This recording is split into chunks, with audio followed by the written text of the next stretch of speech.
فاذكروني اذكركم واشکروا لی ولا تکفرون.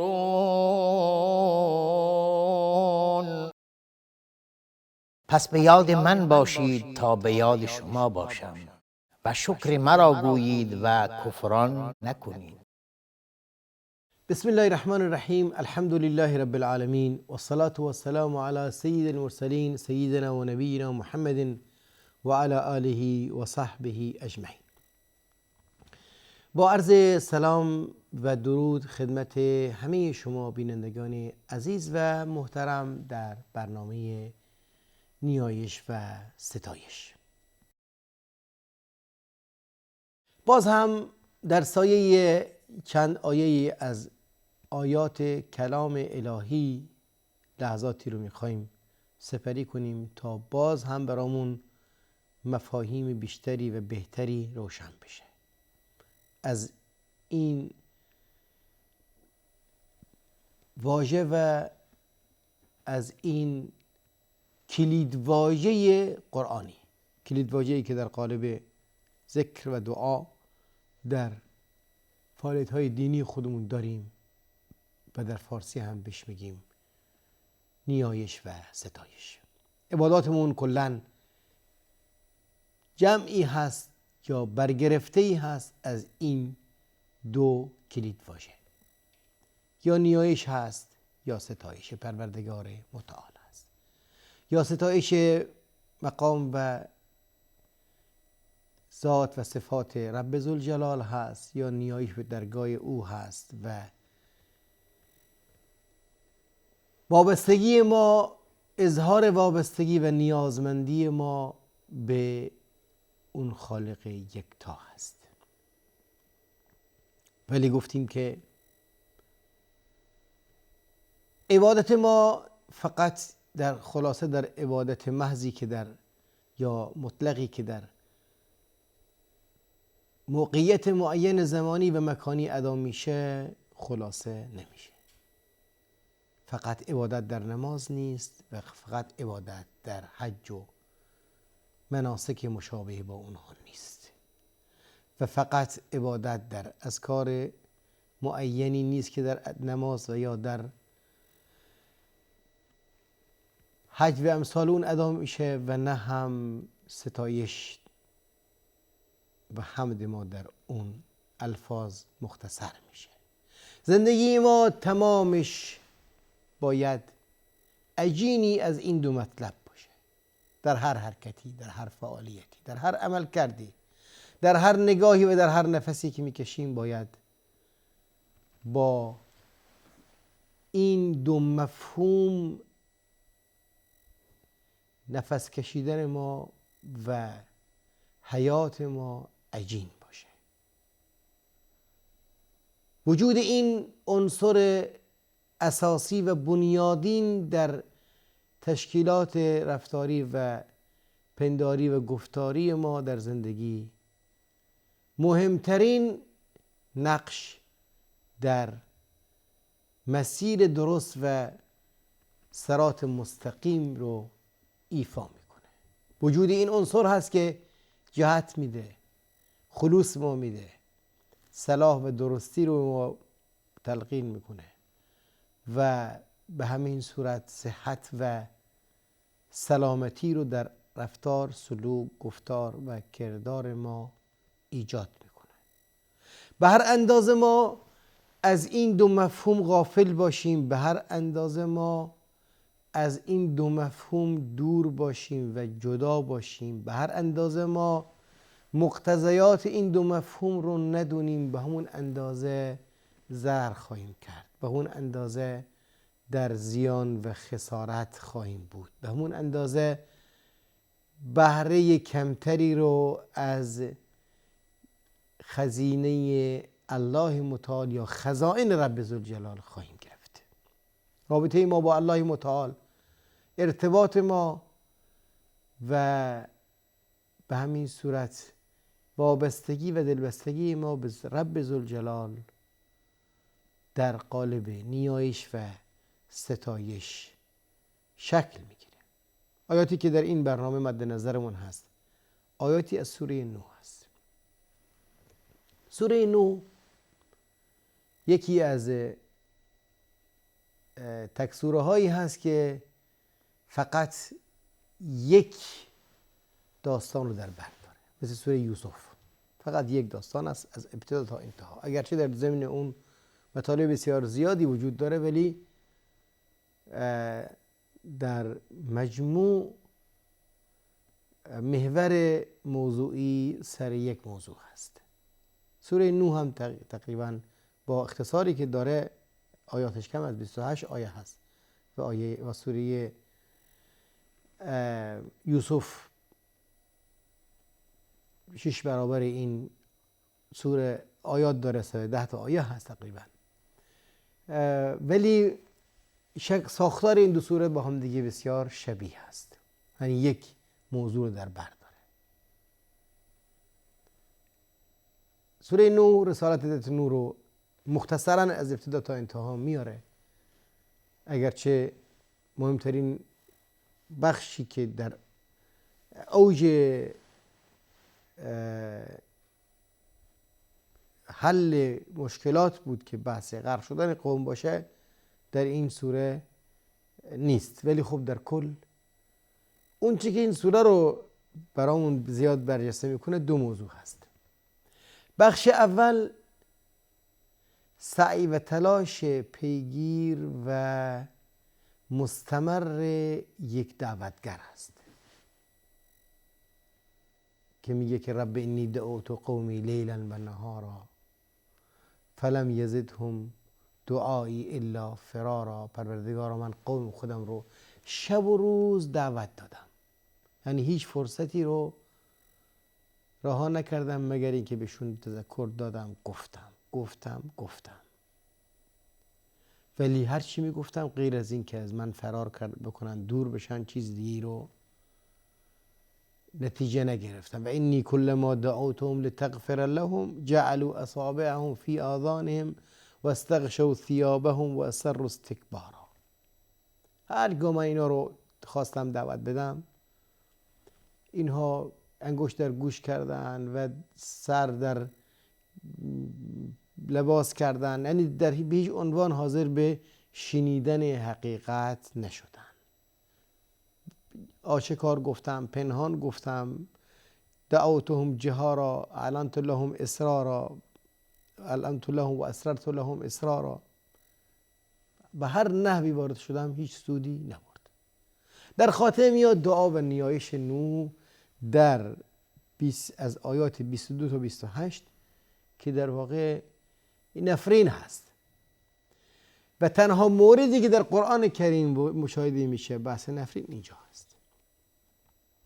من خواستم فقط اینو بگم که در این بخش که نفرین تنها مورد تکی که در قرآن اومده در اینجا صریح وجود داره و اون هم بعد از بیش از 1000 سال در سعی، تلاش، فعالیت و رنج و مشقتی که یک نبی کشید، بعد از این نفرین رو میکنه و نفرین رو هم که مفصل بهش میپردازیم انشاءالله.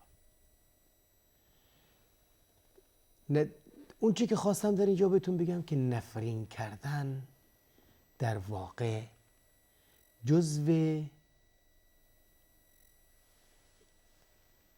عملکرد و رابطه درست نیایش و ستایش به درگاه الهی به شمار نمیاد مگر در موارد بسیار نادری که این نمونهش هست. یعنی از 100 نمونه بگیم یک نمونه.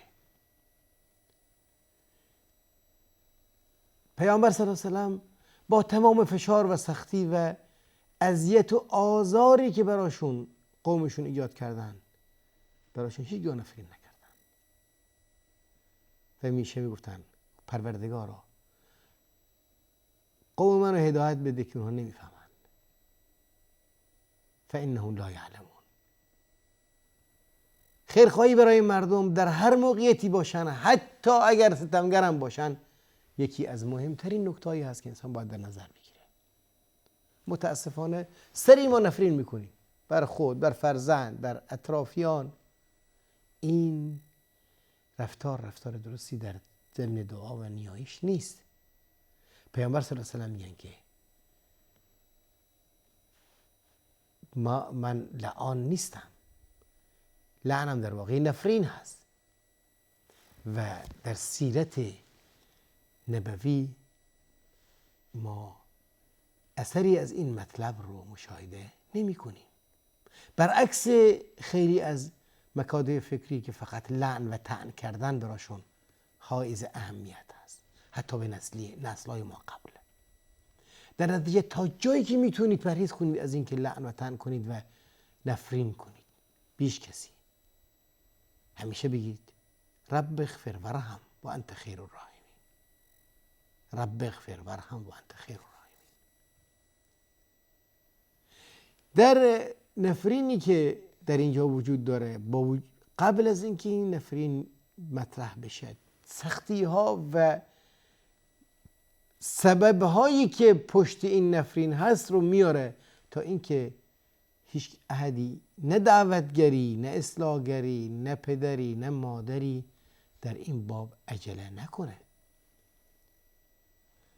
میگه که آیه 21 سوره نوح میگه قال نوح رب انهم عصوني واتبعوا من لم يزده ماله وولده الا خسارا. پروردگارا اینا عصیان منو کردن و پیروی کردن از کسانی که مال و فرزندشون به جز خسارت و زیان چیزی دیگه براشون بار نمیاره.